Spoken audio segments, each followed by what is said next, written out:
आज सबसे पहले हम दिल्ली नगर निगम के चुनावी नतीजों का विश्लेषण करेंगे। वैसे तो किसी भी शहर के नगर निगम चुनावों को राष्ट्रीय स्तर पर बहुत हल्के में लिया जाता है और उनकी कोई चर्चा भी नहीं करता, लेकिन अगर कोई पार्टी नगर निगम के चुनावों को भी अपनी राष्ट्रीय महत्वाकांक्षाओं से जोड़ ले तो फिर नगर निगम चुनाव भी एक तरह का जनमत संग्रह बन जाता है। नगर निगम चुनाव के नतीजों से कोई बड़ा परिवर्तन हो या ना हो, लेकिन इससे एक बड़ा राजनीतिक इशारा जरूर मिलता है और दिल्ली के नगर निगम चुनाव के नतीजे सिर्फ इशारा नहीं दे रहे हैं, बल्कि ये नतीजे दिल्ली की केजरीवाल सरकार को 440 वोल्ट के झटके दे रहे हैं। एमसीडी के चुनावों में दिल्ली में पिछले 26 महीनों से सरकार चला रही आम आदमी पार्टी की बहुत बुरी हार हुई है और यही वजह है कि इन चुनावी नतीजों के बाद पूरी चर्चा बीजेपी की जीत पर नहीं बल्कि अरविंद केजरीवाल की हार पर हो रही है। आखिर क्या वजह है कि जिस पार्टी को दिल्ली वालों ने 2 वर्ष पहले सिर आंखों पर बैठाकर जबरदस्त जीत दिलाई थी, आज वही जनता उसी पार्टी को नगर निगम में बैठने लायक भी नहीं समझती?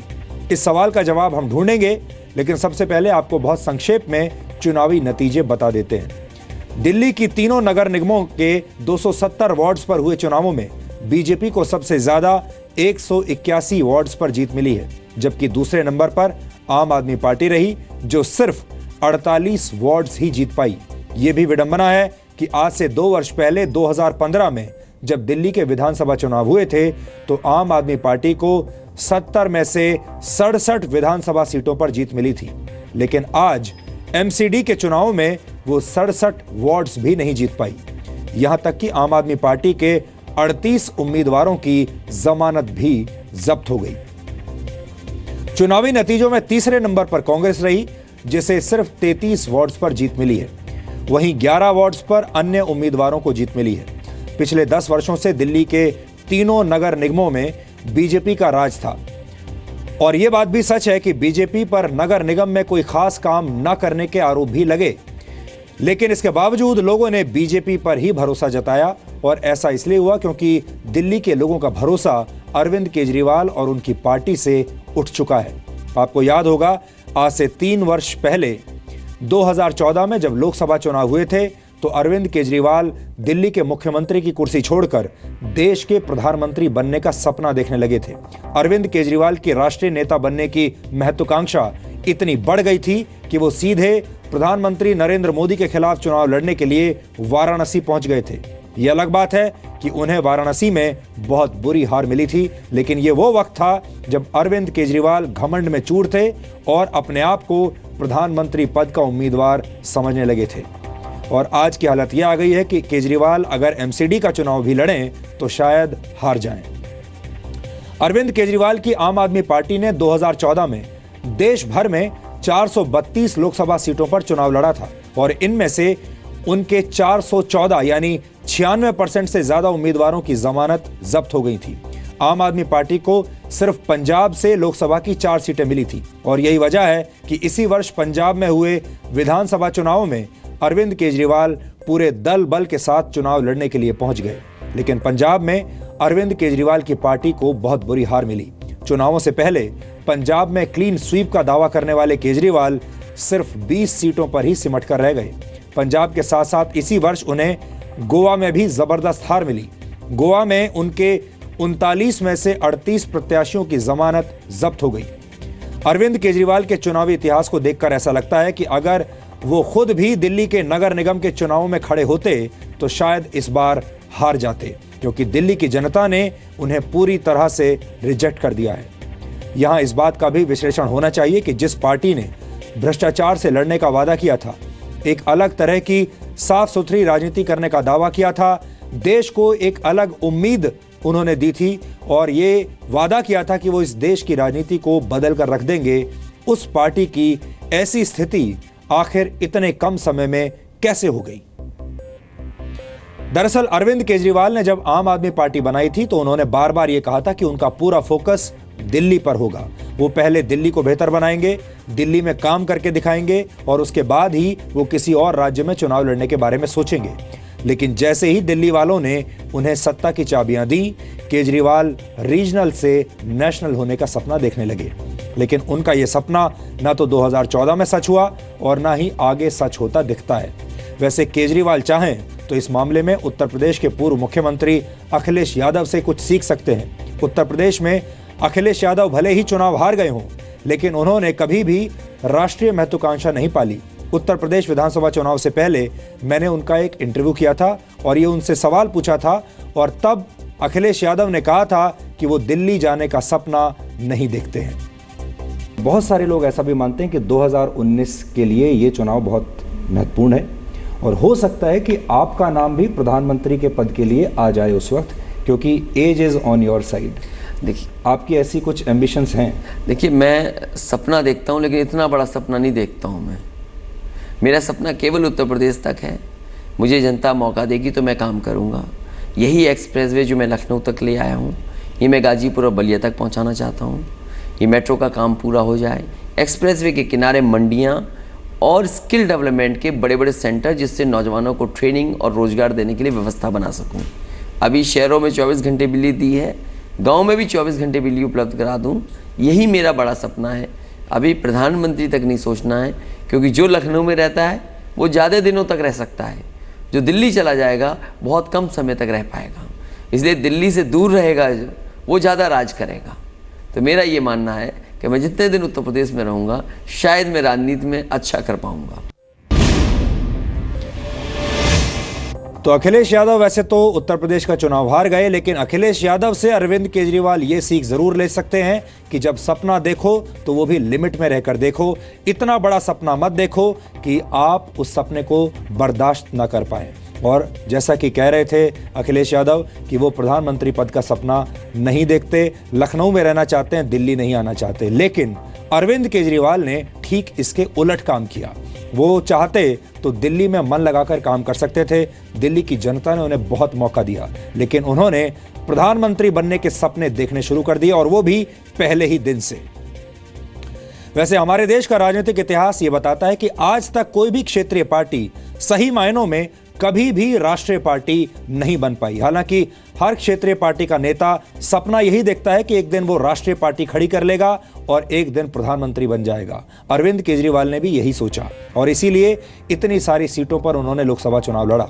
क्षेत्रीय दलों के नेता कभी प्रधानमंत्री इस देश में बन नहीं पाए, और ऐसा सपना देखने वाले अरविंद केजरीवाल अकेले नेता नहीं हैं जिन्हें ऐसा सपना देखना भारी पड़ा। इस लिस्ट में सबसे बड़ा नाम है बिहार के मुख्यमंत्री नीतीश कुमार का। नीतीश कुमार 2019 में मोदी विरोधी मोर्चे के सबसे बड़े नेता हो सकते हैं। वो ये सपना आज भी देख रहे हैं। बिहार विधानसभा चुनाव में उन्होंने अपने दो बड़े विरोधियों आरजेडी और कांग्रेस के साथ मिलकर चुनाव पहले उन्हें लड़ना पड़ा। वो जीत भी गए, लेकिन आज भी उनके मन में कहीं ना कहीं ये सपना जरूर है। इस लिस्ट में एक और नेता हैं जिनका नाम है ममता बनर्जी। ममता बनर्जी 2 बार से पश्चिम बंगाल के मुख्यमंत्री हैं और अब उनकी राष्ट्रीय महत्वाकांक्षाएं जाग उठी हैं। पिछले कुछ वक्त से ममता बनर्जी केंद्र सरकार से लगातार टकराव की स्थिति में भी हैं और उन्हें भी ऐसा लगता है कि 2019 में अगर स्थितियां ऐसी बनी तो वो मोदी विरोधी मोर्चे की सबसे बड़ी नेता बन सकती हैं। तो 2 नेता हमने आपको बता दिए जो इस वक्त ये सपना देख रहे हैं। आगे चलकर ये सपना उन्हें कितना भारी पड़ेगा कह नहीं सकते। 2009 में बीएसपी अध्यक्ष मायावती भी प्रधानमंत्री बनने का सपना देख चुकी हैं। मायावती तब उत्तर प्रदेश की मुख्यमंत्री थी और तब देश में कांग्रेस और बीजेपी के अलावा एक तीसरा मोर्चा भी खड़ा हो रहा था और मायावती इस मोर्चे की नेता बनना चाहती थी, लेकिन उनका ये सपना भी सिर्फ सपना बनकर रह गया और 2009 में कांग्रेस ने लगातार दूसरी बार सरकार बना ली। मायावती की हालत इस वक्त ये है कि केंद्र सरकार तो बहुत बड़ी बात है, दिल्ली आना तो बहुत बड़ी बात है, वो लखनऊ में भी अब उनका रहना मुश्किल हो गया है। 1996 में जब देश में संयुक्त मोर्चा की सरकार बनी थी तो आंध्र प्रदेश के वर्तमान मुख्यमंत्री चंद्रबाबू नायडू उस संयुक्त मोर्चा के संयोजक थे और एक इंटरव्यू में उन्होंने ये बात कही थी कि उस दौरान उन्हें प्रधानमंत्री बनने का ऑफर दिया गया था, लेकिन अपने बेटे के कहने पर उन्होंने ये पद स्वीकार नहीं किया। वैसे अच्छा ही किया। एनसीपी के अध्यक्ष शरद पवार एक जमाने में प्रधानमंत्री का सपना देख चुके हैं। तब वो कांग्रेस में थे, लेकिन 1991 में पीवी नरसिम्हा राव प्रधानमंत्री बन गए और इसके बाद शरद पवार का यह सपना कभी पूरा नहीं हो पाया। हालांकि शरद पवार इस बात को समझ गए थे कि इस देश में अब कोalition सरकारों का जमाना आने वाला है और कोalition की जब सरकार बनती है, गठबंधन सरकार जब बनती है, तो किसी का भी मौका प्रधानमंत्री बनने का कई बार लग जाता है और इसी उम्मीद में वो आगे तक राजनीति करते भी रहे एनसीपी के जरिए। और इसके अलावा समाजवादी पार्टी के पूर्व अध्यक्ष मुलायम सिंह यादव यानी अखिलेश यादव के पिता, वो भी प्रधानमंत्री बनने का सपना देख चुके हैं। मुलायम सिंह यादव 1996 में बनी संयुक्त मोर्चा की सरकार में रक्षा मंत्री थे और इसके बाद वो कई बार ये कह चुके हैं कि वो भारत के प्रधानमंत्री बनना चाहते हैं, लेकिन बन नहीं पाए और इस बार उनकी पार्टी उत्तर प्रदेश का चुनाव भी हार गई। यहाँ पर सीख ये है, कहने का मतलब ये है कि जब जनता किसी क्षेत्रीय पार्टी के नेता को और क्षेत्रीय पार्टी को अपने राज्य में चुनाव में जीत दिलाती है और उनको चुनकर सरकार में बैठाती है, तो इस उम्मीद के साथ बैठाती है कि वो उस क्षेत्र में, उस राज्य में मन लगाकर काम करें, ना कि इसलिए कि वो उस राज्य के सरकार में आने के बाद, मुख्यमंत्री बनने के बाद फिर दिल्ली जाने का सपना देखने लगें, प्रधानमंत्री बनने का सपना देखने लगें और अपने राज्य के लोगों को भूल जाएं। दिल्ली के नगर निगम के नतीजे आने के बाद अरविंद केजरीवाल की पार्टी अब एक बार फिर ईवीएम यानी इलेक्ट्रॉनिक वोटिंग मशीन्स पर सवाल उठाने लगी है। लेकिन हमें लगता है कि अब केजरीवाल को वोटिंग वाली मशीन की बजाय अपनी पार्टी की मशीन पर सवाल उठाने चाहिए।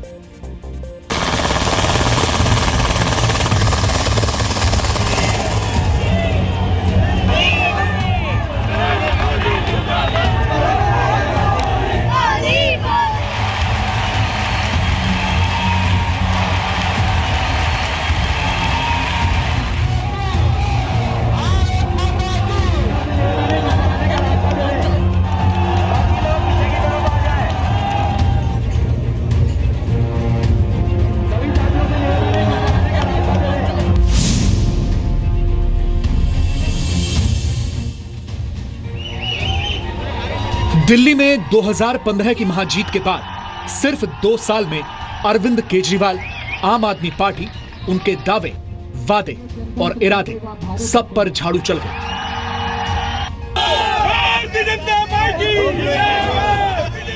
केजरीवाल अब भले ही अपनी करारी हार पर सीधे तौर पर कुछ नहीं बोल रहे, लेकिन हम आपको और सीएम केजरीवाल दोनों को दिखाते हैं उनका आईना। 2015 की महाजीत पर शपथ से लेकर 2017 की हार तक केजरीवाल के आईने पर गौर कीजिए।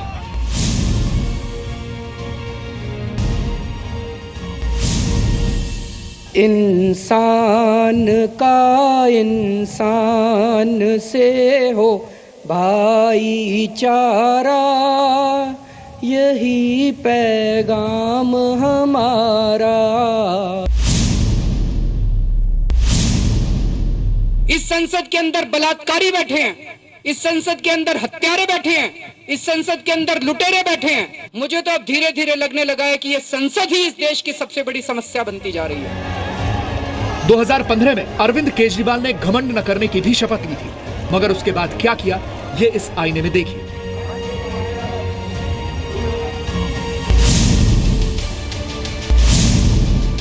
अहंकार नहीं करना चाहिए, क्योंकि अगर अहंकार जाग गया तो हम कभी अपना मिशन पूरा नहीं कर पाएंगे, जिस मिशन को हम लोग लेके चले हैं। दोस्त, इनसे पूछ लो मोदी मोदी चिल्लाने से हाउस टैक्स माफ होता हो तो मैं भी चिल्लाऊंगा मोदी मोदी मोदी। अरे मोदी ने तुम्हारी बिजली के रेट कम करे क्या? मोदी मोदी करने से पेट नहीं भरता। पागल हो रहे हैं थोड़े लोग। दिल्ली से देश की राजनीति को बदलने का वादा करने वाले अरविंद केजरीवाल और उनके साथियों ने सियासत में शायद ही ऐसा कोई बदलाव किया हो जिसे अलग तरह की राजनीति कहा जा सकता है।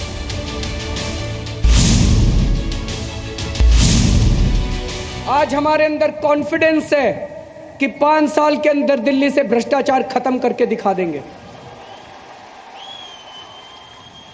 दिल्ली को भारत का सबसे पहला भ्रष्टाचार मुक्त राज्य बनाना है दोस्तों, और हम कर सकते हैं। ये मीडिया वालों ने पूरे देश के अंदर झूठा प्रोपेगेंडा कर रखा है कि मोदी जी किसानों के मसीहा हैं। ये झूठ फैला रखा है कि मोदी जी किसानों के मसीहा हैं। अगर गुजरात के किसानों का सच पता चल जाए देश के किसानों को, तो देश का एक भी किसान मोदी जी को वोट नहीं देगा। अरविंद केजरीवाल ने दिल्ली की जनता से वादा किया था कि वो सिर्फ अपने राज्य पर ध्यान देंगे, लेकिन जब जब चुनाव आए तब तब वो अपना राज फैलाने के लिए दूसरे राज्यों में चुनाव लड़ने पहुंच गए।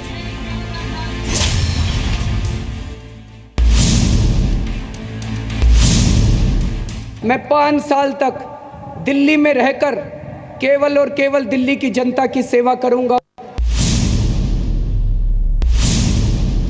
वोट डालने के लिए जाओ, ये सोचना कि आप वोट मेरे को दे रहे हो।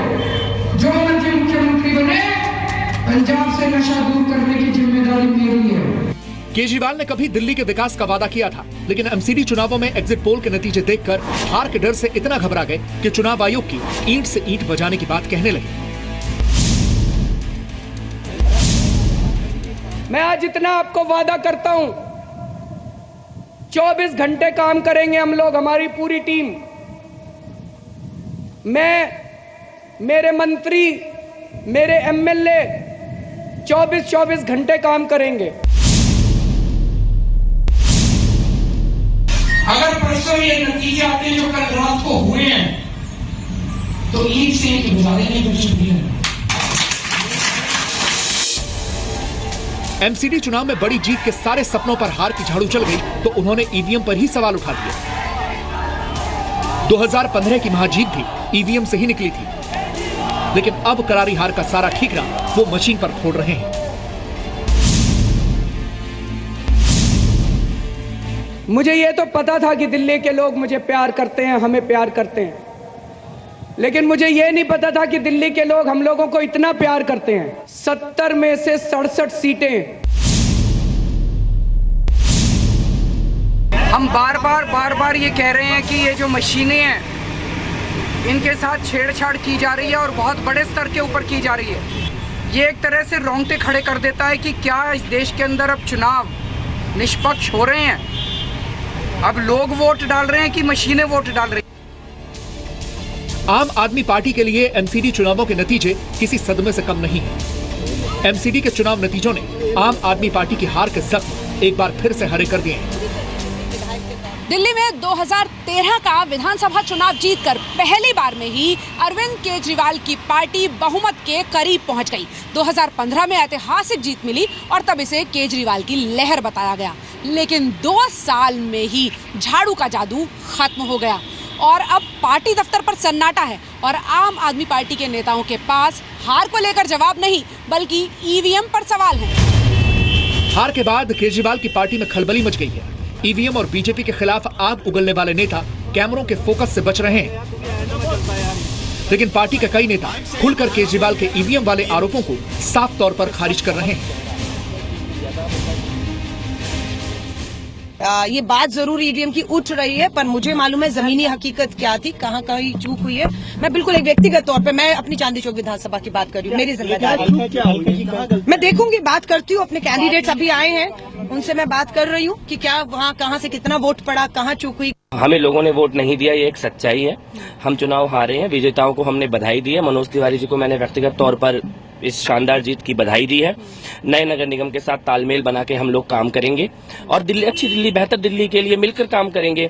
आम आदमी पार्टी एक नई पार्टी होने के नाते सिर्फ इतना जानती है कि भाई हम काम करेंगे, काम के ऊपर जनता वोट देगी। लेकिन लगता है इसके बियॉन्ड भी कुछ होता है राजनीति के अंदर, जो कि हमें नहीं करना आता। वो हमें ना तो करना आता ना हम करेंगे। लेकिन खलबली सिर्फ आम आदमी पार्टी में ही नहीं मची, बल्कि कांग्रेस में भी बगावत हो गई है। अब कांग्रेस में अजय माकन और शीला दीक्षित खुलकर भिड़ रहे हैं। अग्रेशन की बात शीला जी ने कही है। पिछले 2 वर्ष से लगातार शीला दीक्षित जी और संदीप दीक्षित जी लगातार मेरे खिलाफ में बोलते जा रहे हैं। अगर शीला जी ये कहती हैं कि हमारे में अग्रेशन नहीं था, तो शायद उनको लगता है कि जब संदीप दीक्षित मेरे खिलाफ बोल रहा है या वो मेरे खिलाफ बोल रही हैं, तो मैं उसमें अग्रेशन वापस लेकर के आऊं, तो वैसा अग्रेशन मैं नहीं ला सकता। अगर जो मेरे में इतनी क्षमता और शक्ति होती तो मेरे पास बहुत सारे लोग आते मुझे इनवाइट करने के लिए कि आप आइए। वो बिल्कुल मना कर दिया गया था। मैं कहीं नहीं गई, एक भी जगह नहीं गई जहाँ मैंने जाके कहीं प्रचार किया हो। और संदीप ने भी थोड़ा बहुत अपने यहाँ करा, ज़्यादा नहीं करा। तो हम पर ध्यान देना ये कि क्योंकि अपने से वो मुक्त होना चाहते हैं, तो मैं इस सोच को समर्थन नहीं करती हूँ। सवाल यह है कि आखिर अरविंद केजरीवाल हारे क्यों? दरअसल बीतते वक्त के साथ केजरीवाल का फोकस दिल्ली को बेहतर बनाने के बजाय नकारात्मक राजनीति की ओर हो गया। और इन सब में उन्हें कुछ दिनों के लिए सुर्खियां तो मिली, लेकिन दिल्ली की बेहतरी का वादा वो भूलने लगे। दिल्ली की जनता ने स्पष्ट संदेश दिया है कि नकारात्मक राजनीति नहीं चलेगी, बहानेबाजी की राजनीति नहीं चलेगी, सकारात्मक तरीके से विकास के रास्ते पर सबको साथ लेके चलने वाली राजनीति चलेगी। सीएम केजरीवाल ने दिल्ली वालों को सपने दिखाए और उन्हें पूरा करने के बजाय दूसरे राज्यों की राजनीति में दिलचस्पी लेने लगे। लिहाजा दिल्ली वालों के सपनों पर झाड़ू लगा दी तो एमसीडी में दिल्ली वालों ने भी केजरीवाल सरकार की उम्मीदों पर झाड़ू फेर दी। दिल्ली से पूजा मक्कड़ के साथ ब्यूरो रिपोर्ट, जी मीडिया। अरविंद केजरीवाल अपनी राजनीति की मशीन का इस्तेमाल कुछ ज्यादा ही कर रहे हैं और ऐसा करने से मशीन के बटन घिस जाते हैं और वो उल्टे नतीजे देने लगती है। कुछ ऐसा ही केजरीवाल और आम आदमी पार्टी के साथ हुआ है। अब वक्त आ गया है कि अरविंद केजरीवाल आत्ममंथन करें और अपनी पार्टी की मशीन को अच्छी तरह से चेक करें। केजरीवाल बहुत नेगेटिव हो गए हैं और उन्हें यह समझना होगा कि अब नकारात्मक राजनीति काम नहीं करती, आरोपों की राजनीति काम नहीं करती। अपने चुनाव प्रचार में केजरीवाल अपने विरोधियों पर सिर्फ आरोप लगाते हैं। अगर आपने नोट किया हो, उनका पूरा भाषण सिर्फ आरोपों से भरा रहता है। वो ये नहीं बताते कि दिल्ली के लिए उनका खुद का विकास का रोड मैप क्या है और इसीलिए दिल्ली की जनता ने उन्हें रिजेक्ट कर दिया। आपने कई बार नोट किया होगा और राजनीति में आज भी बहुत सारे नेता ऐसे हैं जो अपने चुनाव प्रचार में और अपने भाषण के दौरान अपने विरोधी नेता का नाम एक बार भी नहीं लेते। ऐसे नेताओं का तर्क ये होता है कि ये भाषण उनका है, चुनाव प्रचार उनका है। वो अपने विरोधियों की शिकायत करने की बजाय या अपने विरोधियों पर आरोप लगाने की बजाय ये बताना चाहते हैं कि उनके पास जनता के लिए क्या योजनाएं हैं और उनका रोड मैप क्या है। लेकिन अगर आपने केजरीवाल का चुनाव प्रचार देखा हो, आम आदमी पार्टी का चुनाव प्रचार या उनकी प्रेस कॉन्फ्रेंस देखी हो, तो वो तमाम प्रेस कॉन्फ्रेंस और भाषण सिर्फ आरोपों से भरे रहते हैं। उन्हें इस बात से दिक्कत होती है कि सिस्टम क्या कर रहा है और उनकी हमेशा ये शिकायत होती है कि पूरी की पूरी दुनिया उनके खिलाफ एक हो गई है और इसकी शिकायत वो अक्सर टेलीविजन पर, रेडियो पर और अपने चुनाव प्रचार के दौरान करते रहते हैं। लेकिन दिल्ली की जनता को उन्होंने ये नहीं बताया कि दिल्ली के विकास के लिए उन्होंने क्या सोचा है, उनका रोड मैप क्या है, उनके पास क्या फॉर्मूला है। और कुछ वक्त जरूर लगा, लेकिन दिल्ली की जनता को ये समझ में आ गया।